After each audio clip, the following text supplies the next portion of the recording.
dog. Like, you're the president, man. Get some balls about yourself. Stop talking Well, like trash I, about people. But then again, he's not.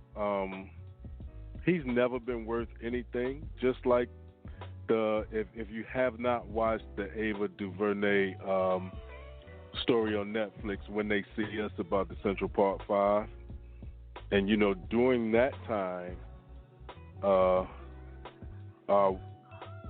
person at 1600 Pennsylvania Avenue was a big advocate of punishing those gentlemen. You know what I'm saying? But he didn't say a damn thing once they were found to be innocent. So that shows you also what type of individual he was back then, but how soon we forget. Or there's some individuals who actually are pulling for this guy and support him, but he's just a raggedy bastard. That's what he is. and you'll get no argument from me on that. He just acts more raggedy left and right. They've got $1 billion disaster relief, and I'm not gonna be surprised if he doesn't do something stupid like not sign it, because it just came out today, like about 4 minutes ago. House Democrats finally managed to pass a 19.1, and you heard me right, $19.1 billion disaster relief bill, sending the measure on to President Donald Trump, who is expected to sign it. So he is expected to sign it. So let's see if he's actually got the courage to go ahead and do something that he should do, which is, support some folks that need some help and everything, because he has said he's going to sign it. So I hope he don't do no okey doke, because, I don't put anything past him, but it says the 354 to 58 vote came after Republican conservatives blocked the bill from advancing on 3 separate occasions while lawmakers were away last week on recess. And, and we don't know what they were thinking, but it will unlock billions of dollars in grant funding, and reimbursement cash for communities still recovering from hurricanes, tornadoes, volcanic eruptions, extreme flooding, wildlife, typhoons, all kinds of stuff that's going on in the world. Wow. This is crazy, man. Like, what the Oh, boy. What a dickhead. I don't know. But it's the world we living in right now, man. That's where we're living in. And we might have to bring our, we had them on a while back, but we might have to bring our buddies back from Inclusive. And the reason I said we might have to bring them back is because their rival has gone and got stupid again. Because it says that on Saturday, Airbnb and other Airbnb hosts went ahead and kicked somebody out. So it says it was around 2 a.m. on Saturday when the Airbnb host kicked Kenneth Simpson and his friends out of her New York townhouse. Get your things and get the F out of my house, Simpson recalled her saying to the 5 brothers and everything. As the friends started to pack their things, the owner listed on Airbnb under the name Kate called them criminals, said she felt threatened by their presence. Simpson told the Washington Post. That's when Simpson told his friends to start recording the exchange. Then she uttered a racial epitaph long used toward black people. And which monkey is going to... This is crazy. She said, which monkey is going to stay on the couch? The host asked the group, which monkey is going to stay on the couch? The moments captured in 2 viral videos shared by Simpson over the weekend is the latest in a line of racial encounters on platforms like Airbnb, again calling into question the safeguards in place to protect customers from hateful actions. On Sunday, Airbnb announced it had banned the host, calling the language she used unacceptable. She is a 28-year-old from Alexandria who works in health.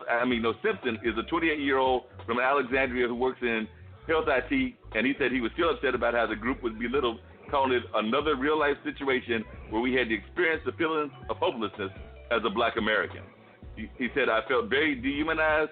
I thought, is this where we are today? We made a point that we're educated, working professionals, and it doesn't even matter if you're an educated person because no one deserves to be called a monkey and be dehumanized for no reason. So I can definitely agree with what they said and everything, and I'm waiting to hear what this person's response is from New York. I don't even know how you can justify that, but apparently they've been banned from Airbnb, so at least Airbnb did act on what was going on.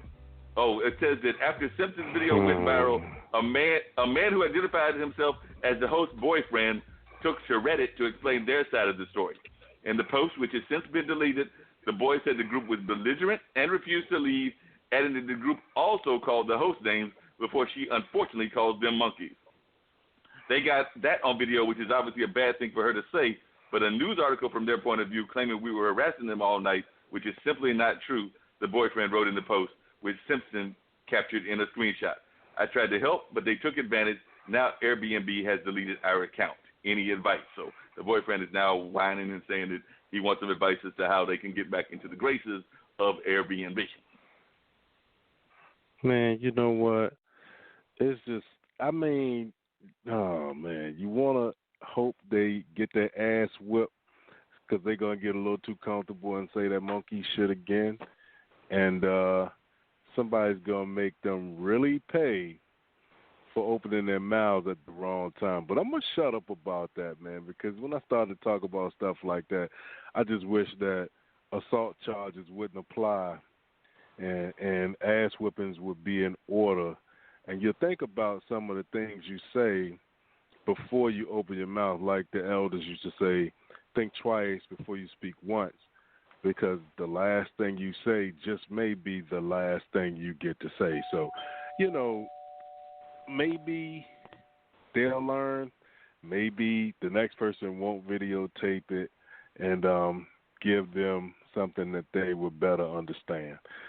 But we got to ring at the doorbell, man. So we're going to find out who's at the door.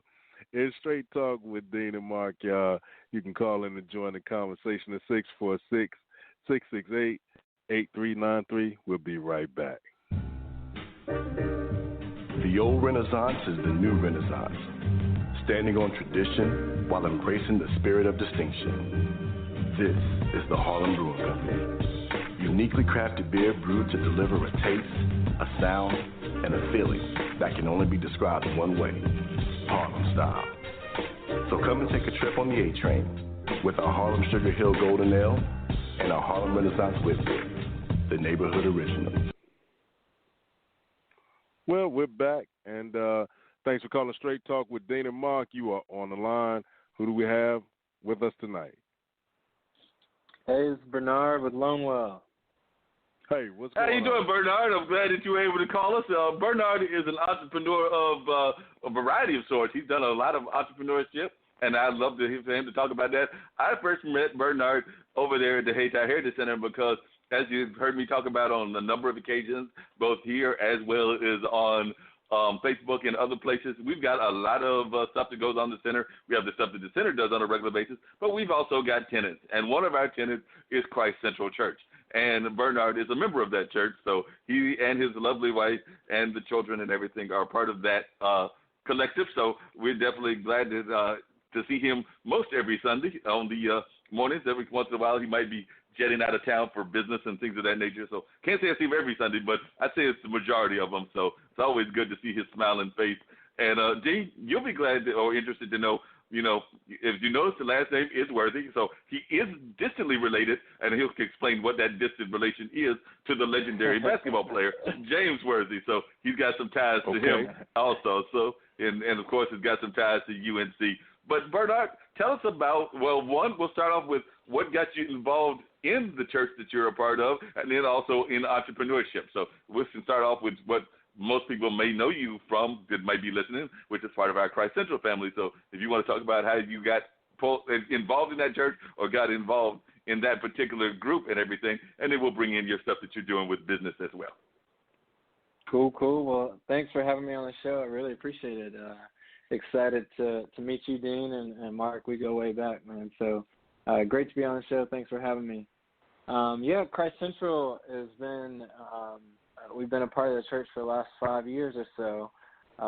The lead pastor, Daniel Mason, was our campus pastor, my wife and I, at UNC, and he married us as well. And so he's one of those guys we just follow wherever we need to go. And in 2013, we were kind of transitioning. We were getting married and deciding where we wanted to plant roots. And Daniel mentioned that he was planning this church, and we joined the core team of about 60 and started in the Hayti not too long after that. So love the neighborhood, the meaning, the history, and all. Just it's a privilege to be a part of it. I'm from Atlanta originally, so there's a lot of interesting correlation between what happened, to the Hayti neighborhood and what happened to a lot of places around Atlanta as well. So it resonates with me, and something that our church has at the mission to be a church in the city for the people. So. Definitely. And tell folks about how you got involved in business and everything. Like I said, when I first started talking to you, I was learning about all these amazing things that you're doing. And one of those amazing things that you're doing, which I definitely want to hear more about, is that you found a way to help people get their businesses going if they're looking for grants. But also, as we know, a lot of our Democratic presidents are talking, and even I guess some of the other candidates will be talking about it as well, ways to help folks that are in deep student debt. I graduated many years ago, and I'm still in debt, so I can relate.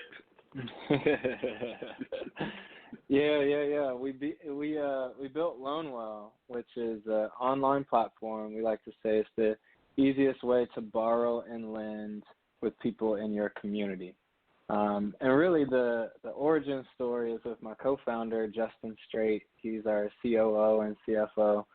He had a background in microfinance, and my background is in business and technology. And so we were just kind of stewing over the porch one night and talking about kind of the issues with student loan debt, issues with friends and family loans not performing very well.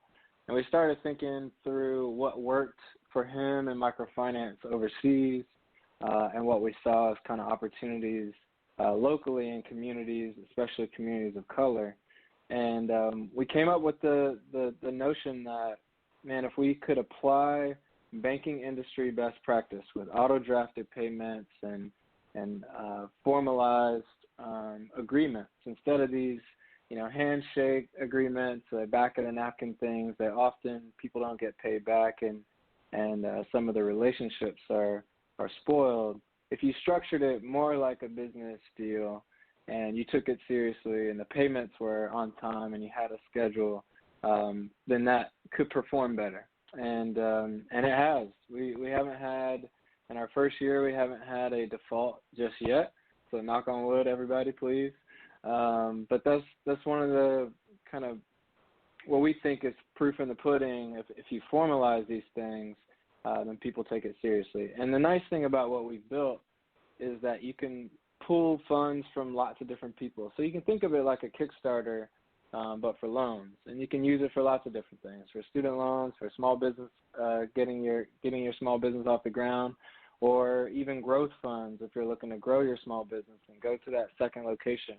We have a lot of people using us and getting $100 loans, $1,000 loans, $2,000 loans, but from 20 people or from 30 people, and getting to that total that they might need to, refinance their student loan debt or to start that business and get it off the ground. So it's kind of like a crowdfunding, but it's crowd lending, and we're able to pool all those funds together for the borrower, but then we're able to repay it on time on a monthly basis, and that's really the bread and butter of what we do, moving money.